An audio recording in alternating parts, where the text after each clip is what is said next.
म्हणजे पीक विम्यासंदर्भामध्ये भ्रष्टाचार झाल्याच्या आरोपाला चंद्रकांत पाटील यांनी अखेर उत्तर दिलेलं आहे।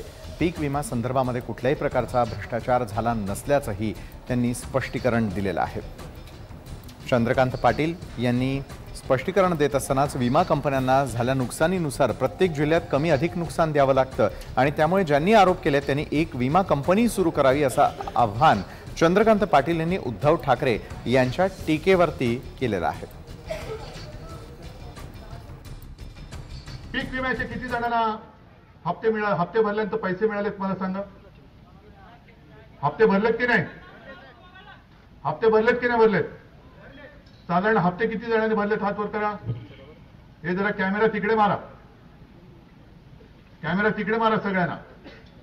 हे बघ तिकडे पण आहेत। तुम्ही सगळ्यांनी पीक विम्याचे हप्ते भरलेत, चुकवलेलं नाही ना काय?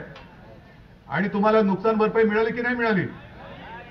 पण काही जणांना मिळालेली आहे आणि ते सुद्धा मी शोधतोय।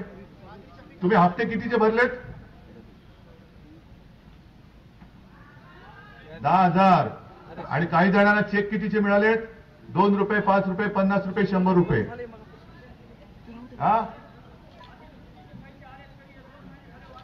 आहे ना? अरे पण हे मी बोलायला लागलो, तुम्ही बोलताय, तुम्ही कधी बोलणार? हा हे तुमच्या मनातल्या व्यथा या मी बोलतोय, हे तुम्ही बोललं पाहिजे। आणि हेच तुम्हाला सांगायला आलेलं आहे। आपली जी काय मन की बात आहे ना, ती टीव्हीवरती नाही सांगायची। आपली मन की बात जन की बात आहे, ही जनाची बात मी करतोय। ही जन की बात आहे, लोकांची बात आहे। आणि त्या पीक विमा योजनेमध्ये सुद्धा असा आता आरोप होतोय की त्याच्यात सुद्धा हजारो कोटीचा घोटाळा झालेला आहे, हजारो कोटीचा घोटाळा।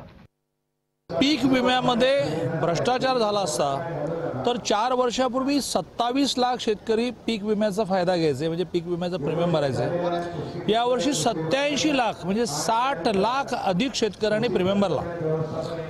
4 वर्षापूर्वी वर्षाला 300 कोटी नुकसान भरपाई मिळायची पीक विम्याची, गेल्या वर्षी ती एका वर्षामध्ये 2900 कोटी रुपये मिळाले। बीड जिल्हा, नांदेड जिल्हा या जिल्ह्यामध्ये त्या जिल्ह्याचा प्रीमियम जेवढा येतो त्याच्या अगेन्स्ट, त्याच्या समोर गेल्या काही वर्षामध्ये जास्त नुकसान भरपाई दिली गेली। मग असं म्हणायचं का की त्या ठिकाणी विमा कंपन्या ह्या सज्जन आणि मोठं सामाजिक काम करणाऱ्या? तर त्याचं तंत्रच असं आहे की ज्यावेळेला बीड जिल्ह्यामध्ये नुकसान भरपाई जास्त द्यावी लागली त्यावेळेला कोल्हापूर जिल्ह्यात कमी द्यावी लागली।